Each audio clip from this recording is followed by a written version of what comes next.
Hello दोस्तों, मेरा नाम यशोदा है। मेरी उम्र 52 वर्ष है।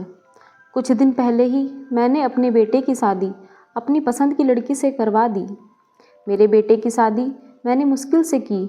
वह एक लड़की से प्यार करता था, लेकिन मैं नहीं चाहती थी कि उसकी शादी उसी से हो। मैंने उसे बहुत समझाया और उसकी शादी गांव की एक सीधी सादी लड़की से करवा दी। लड़की का नाम नैना है। मुझे पता था कि वह लड़की मेरे बेटे और इस घर के लिए बहुत अच्छी है, इसलिए मैंने उस लड़की की शादी मेरे बेटे से करवा दी।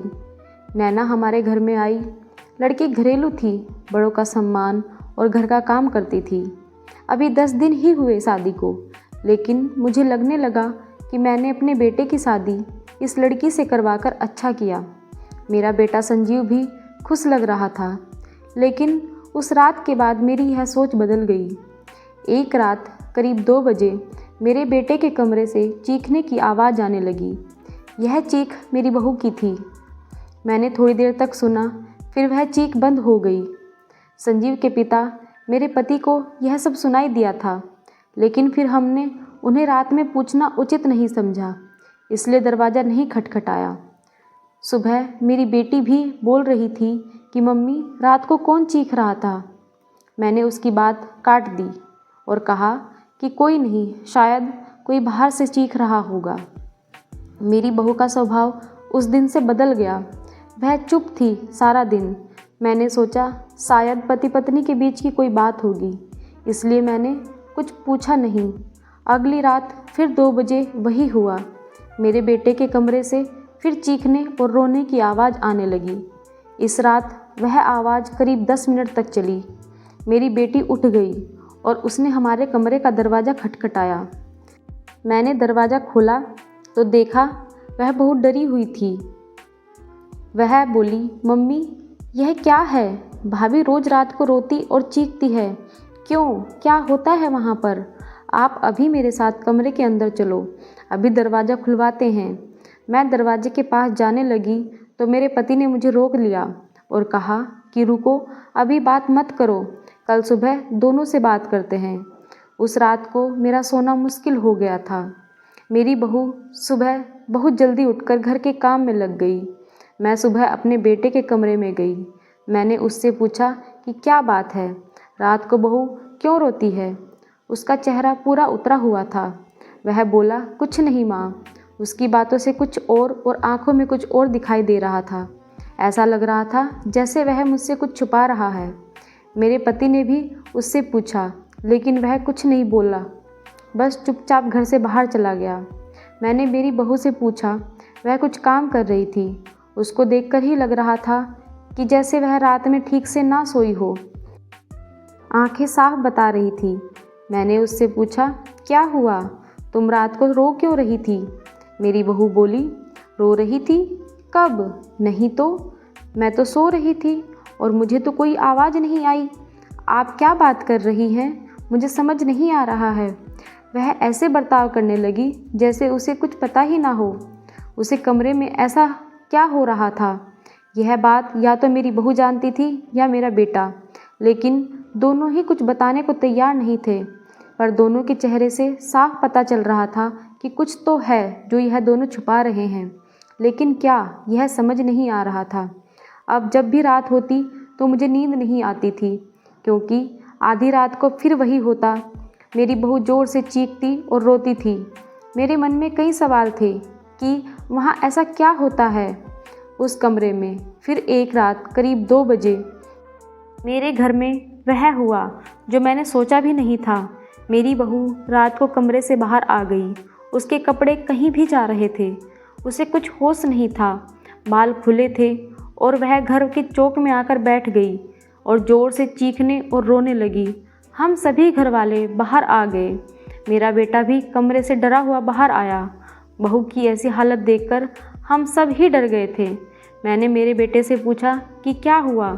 वह बस यही बोला, माँ देख लो, यह रोज़ रात को 2 बजे ऐसे ही किया करती है। मैं आप लोगों को क्या बताऊँ। सुबह जब उसे पूछता हूँ तो उसे कुछ याद ही नहीं रहता। बोलती है, मैंने तो कुछ नहीं किया। बहू जब थोड़ी देर बाद शांत हुई तो मेरा बेटा उसे कमरे में ले गया और सुला दिया। मैं सोच रही थी कि यह क्या है। मैंने मेरे बेटे से बोला कि बेटा तू उसे उसके घर छोड़ना, मैं उसकी माँ से बात करूँगी। सुबह होते ही मेरा बेटा उसे कुछ बहाना करके उसके घर छोड़ आया। मैंने उसकी माँ से बात की। उसकी माँ ने कहा कि यह क्या बोल रहे हैं आप लोग, मेरी बेटी बिल्कुल ऐसा नहीं करती है, वह तो बहुत सीधी है, उसने ऐसा कभी नहीं किया। अब पता नहीं वहाँ ऐसा क्या हुआ जो वह ऐसा करने लगी। मैंने जो सोचकर संजीव की शादी नैना से की थी वह तो हो नहीं रहा था। अब न जाने मेरे बेटे का क्या होगा। बहू को छोड़े अब 20 दिन हो गए थे। इस दौरान उसके घर से फ़ोन आता रहा, लेकिन मैं टालती रही। मेरा बेटा भी कह रहा था कि मेरे वह दिन कैसे निकाले मैं ही जानता हूँ। अब मैं उसे वापस नहीं ला सकता। कहीं उसने मेरी जान ले ली तो क्या करोगी। मैंने उस पर फिर ज़्यादा दबाव नहीं डाला, पर मैं अपने आप को कोस रही थी कि मैंने अपने बेटे की ज़बरदस्ती शादी नैना से क्यों करवा दी। अब मेरे घर पे कोई नहीं चाहता था कि वह वापस आए। इन्हीं सब बातों में 3 महीने निकल गए। फिर एक दिन अचानक ही मेरी बहू अपने सामान के साथ वापस मेरे घर आ गई। वह आते ही मुझसे कहती है, माँ जी, मैं जानती हूँ कि आप मेरे बारे में क्या सोच रही हैं, लेकिन सच क्या है यह आपको नहीं पता है। उसकी बातों से मुझे लगा कि कुछ है जो वह बताना चाहती है। मेरा बेटा घर आया और उसे देखकर गुस्सा हो गया। वह कहने लगा, यह यहाँ वापस क्यों आई? मैं अब यहाँ इस घर में नहीं रह सकता, मैं अब इस घर से जा रहा हूँ। मेरी बहू ने इस समय कहा, क्यों, सच सामने आ जाएगा इसलिए डर रहे हैं आप? बताइए सबको सच क्या है, मैं ऐसा क्यों करती थी?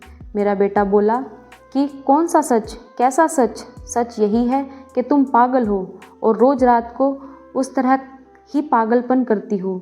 मेरी बहू बोली कि माँ जी, आज अगर सबसे ज़्यादा दुखी और परेशान कोई है तो वह कोई नहीं, सिर्फ मैं हूँ। मैंने अपने पति की बात मानी, उन पर विश्वास किया। मैंने कहा, तुम क्या कहना चाहती हो? फिर मेरी बहू ने जो बताया उसे सुनकर मेरे पैरों तले ज़मीन खिसक गई। वह बोली कि आपके बेटे ने मुझे पहली रात से ही यह नाटक करने को कहा था, लेकिन मैं नहीं मानी। वह कहते हैं कि हम दोनों अलग बड़े शहर में जाकर रहेंगे। उन्होंने मुझे कहा था कि ऐसा तो मेरे घर वाले मुझे यहाँ से नहीं जाने देंगे, लेकिन अगर तुम इस तरह का नाटक करोगी तो वह डर जाएंगे और फिर हम अलग दूसरे शहर में जाकर रहने लगेंगे। मैंने पहले यही सोचा कि यहाँ सबके साथ रहना ही अच्छा है, लेकिन फिर जब वह मुझसे बात नहीं करते थे तो मुझे उनकी बात माननी ही पड़ी और फिर मैं यह सब नाटक शुरू कर दिया तो उन्होंने मुझे घर छोड़ दिया, मुझे आप सभी की नज़रों में पागल साबित कर दिया। अब उसके बाद मेरा फ़ोन भी नहीं उठा रहे हैं। मैं उनका वहाँ मेरे घर इंतज़ार कर रही थी, लेकिन वह नहीं आए। मैं समझ गई कि उन्होंने मुझे बेवकूफ़ बनाया है, मुझसे झूठ बोला है, मेरे साथ धोखा किया है। यह मुझसे पीछा छुड़ाना चाहते थे, मुझे अपनी ज़िंदगी से निकालना चाहते थे, लेकिन मैं अब इस बात को समझ गई हूँ। मैं अब खुद ही इनसे दूर चली जाऊँगी, लेकिन मैं चाहती थी कि सच सभी के सामने आ जाए, क्योंकि आप लोग ना जाने मेरे बारे में क्या क्या सोच रहे थे और मेरे घर वालों के बारे में भी। आप लोगों को ऐसा ना लगे कि मैं और मेरे घर वालों ने आप लोगों को धोखा दिया है, इसलिए मैं यहाँ इनका सच बताने आई हूँ। मुझे मेरी बहू की बातों का पूरा विश्वास हो गया था। मेरा बेटा बोला, तुम्हें इस घर में रखना है तो रखो। मेरी शादी आप लोगों ने उससे नहीं होने दी जिससे मैं चाहता था, और इस गांव की गंवार लड़की से मेरी शादी करवा दी। मैं चाहता था कि यह भी यहाँ से चली जाए। आप लोग यह सोचे कि यह पागल है और परेशान होकर इससे मेरा पीछा खुद ही छुड़वा दे, इसलिए मैंने यह सब किया। अब भी मैं इसे अपनी पत्नी नहीं मानता। मैं मेरे बेटे को कहा कि बेटा, तुझे इस घर में रहना है या नहीं, इसका फैसला तू कर ले, लेकिन मेरी बहू इसी घर में रहेगी और जो इससे इसका हक और इज्जत नहीं दे सकता वह इस घर में नहीं रह सकता। तू इस तरह की साजिश कर सकता है, वह भी सिर्फ अपनी माँ से बदला लेने के लिए। तुम एक भोली भाली लड़की को कुछ भी करने को कह सकते हो, पर बेटा जरा तू सोच, तूने इसे जो करने को कहा इसने वही किया। अपने और अपने परिवार के बारे में कुछ नहीं सोचा, सिर्फ तुम्हारे बारे में सोचा। ऐसी पत्नी कहाँ मिलेगी तुम्हें?